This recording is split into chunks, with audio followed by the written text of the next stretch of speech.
बिहार की राजनीति एक बार फिर उफान पर है। पहले चरण की वोटिंग के बाद अब पूरा सियासी फोकस दूसरे चरण पर टिक गया है। वो चरण जो न सिर्फ 18 जिलों में फैला है बल्कि जिसमें 122 सीटों का भविष्य तय होना है। यह वही चरण है जहां का हर वोट, हर इलाका और हर उम्मीदवार राज्य की सत्ता के समीकरण को प्रभावित कर सकता है।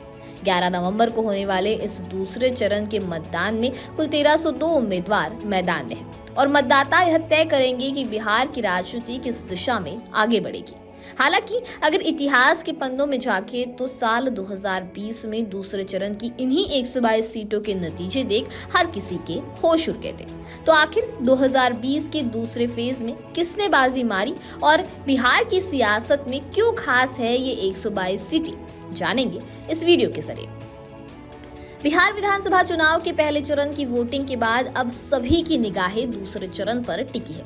11 नवंबर को 18 जिलों की 122 सीटों पर 1302 उम्मीदवारों की किस्मत का फैसला मतदाता करेंगे। यह चरण न केवल यूपी सीमा से सटे क्षेत्रों बल्कि चंपारण बेल्ट, मिथिलांचल और सीमांचल जैसे महत्वपूर्ण क्षेत्रों को कवर करेगा।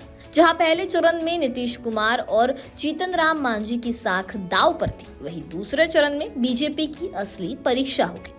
महागठबंधन में आरजेडी और कांग्रेस को अपनी ताकत साबित करनी है, जबकि असदुद्दीन ओवैसी के लिए बिहार में अपनी पिछली सफलता को दोहराने की चुनौती है। यह चरण एनडीए और महागठबंधन दोनों के लिए बेहद निर्णायक माना जा रहा है। बिहार विधानसभा चुनाव के दूसरे चरण में 18 जिलों की 122 सीटों पर मतदान होना है, जहां कई प्रमुख राजनीतिक दलों और नेताओं की साख दांव पर लगी है। एनडीए के सामने इन सीटों पर अपनी पकड़ बनाए रखने की बड़ी चुनौती है।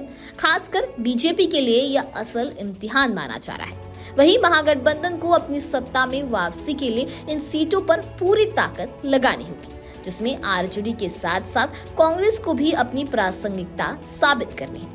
इसके अतिरिक्त असदुद्दीन ओवैसी की एआईएमआईएम के लिए 2020 की सफलता को दोहराना एक बड़ी चुनौती होगी, जब उन्होंने इसी चरण में 5 सीटें जीतकर सबको चौंका दिया था। दूसरे चरण की जिन 122 सीटों पर 11 नवंबर को मतदान होना है, उन पर 2020 के पिछले विधानसभा चुनाव के नतीजे काफी दिलचस्प रहे थे।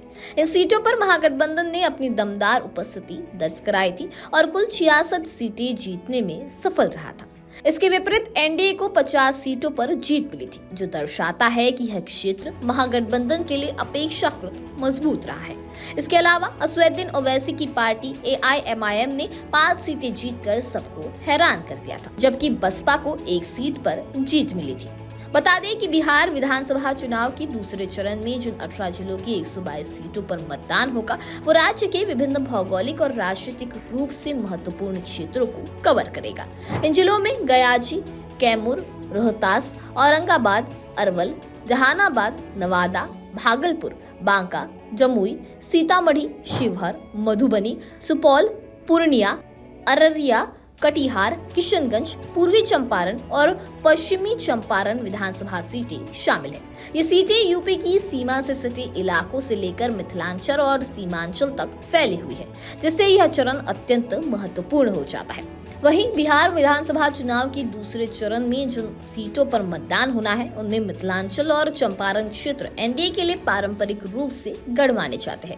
यह क्षेत्र सामाजिक और जातीय समीकरणों के साथ साथ विकास के मुद्दों पर भी महत्वपूर्ण प्रभाव डालता है। एनडीए के लिए इन क्षेत्रों में अपनी बादशाहत बरकरार रखना एक बड़ी चुनौती होगी, खासकर जब महागठबंधन इन इलाकों में अपनी पैठ बनाने की कोशिश कर रहा है। 2020 के नतीजों के आधार पर महागठबंधन ने यहां बेहतर प्रदर्शन किया था, लेकिन एनडीए अपने गढ़ को बचाने के लिए पूरी ताकत झोंकेगा। यह देखना दिलचस्प होगा कि क्या एनडीए इन पारंपरिक मजबूत क्षेत्रों में अपना दबदबा कायम रख पाएगा या फिर महागठबंधन नया कमाल करेगा।